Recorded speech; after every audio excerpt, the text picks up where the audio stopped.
ఆ చంద్రబాబు నాయుడు కన్నా పెద్ద ఆంబోతులు ఎవరు ఉన్నారా? ఎక్కడ పడితే అక్కడ వేసే బ్యాచ్ కదా ఇది. అసలు మిమ్మల్ని ఆంబోతులు అంటే చాలా పొరపాట్లే. ఆంబోతులకు ఆవుల్ని సప్లై చేసే బ్యాచ్ ఇది. ఎవరు? బిఆర్ నాయుడు, చంద్రబాబు నాయుడు.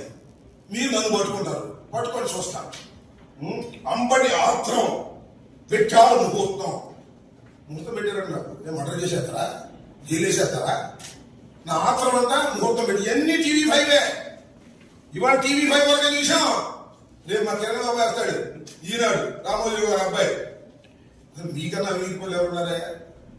రామోజీరావు కన్నా అవినీతి పరుడు, రాధాకృష్ణ కన్నా అవినీతి పరుడు, బిఆర్ నాయుడు కన్నా అవినీతి పరుడు, చంద్రబాబు కన్నా అవినీతి పరుడు, లోకేష్ కన్నా అవినీతి పరుడు ఎవరున్నాడు చెప్పండి? నన్ను అవినీతి పరుడు అంటారా? నిరూపించడం చూస్తా. అది ఎంతవరకు నేను విజిలెన్స్ ఎంక్వైరీ చేశారు. నాకు తెలుసు విజిలెన్స్ ఎంక్వైరీ చేస్తారు. వీక్ ముందే విజిలెన్స్ ఎంక్వైరీ రిపోర్ట్ రెడీ చేసి ఉంటుంది.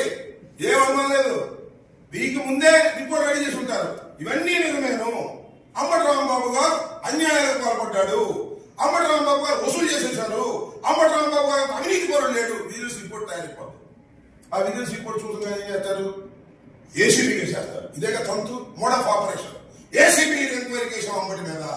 ఏసీబీ కూడా బయలుదేరతాడు. రాంబాబు పట్టుకుంటారు. ఏం చేస్తారు? అరెస్ట్ చేస్తారు, లోపల పెడతారు. ఇదేగా ఇంతకన్నా చేయగలుగుతారా మీరు? నేను మనవి చేస్తున్నా, ఒకటే చెప్తున్నా, దేనికైనా సిద్ధపడే రాజకీయాల్లో ఉన్నాం. ఇప్పుడు అసలు కేసు పెట్టగా ఇంత పండుగ చేసుకుంటున్నారే, అరెస్ట్ చేస్తే ఎంత పండుగ చేసుకుంటారో చేసుకోండి. నేను ఒకటి మనవి చేస్తున్నాను. దేనికి భయపడి మేము రాజకీయాలు చేయదలుచుకోలేదు. స్ట్రైట్ ఫార్వర్డ్ గా చేయదలుచుకున్నాం. దీని అవినీతి పరునో అవినీతి పరుని కాదో, లేదు జగనన్న కాలనీలో డబ్బులు తీసుకున్నానో లేదో, ట్రాన్స్ఫర్ దగ్గర డబ్బులు తీసుకున్నానో లేదో, సున్నమరాయిలో డబ్బులు తీసుకున్నానో లేదో, ఇంకోటి చెప్పాడు కోడి పందాలు ఆడించానంట, పేకాట ఆడించానంట. అసలు నా టైంలో కోడి పందెం లేదు, పేకాట లేదు. నా కాన్స్టిట్యూన్సీలో బ్యాంక్ సచ్ పర్సనాలిటీ నాది. పండుగ చేసుకుంటున్నారు వార్తలు రాసుకుని. పండుగ చేసుకోండి.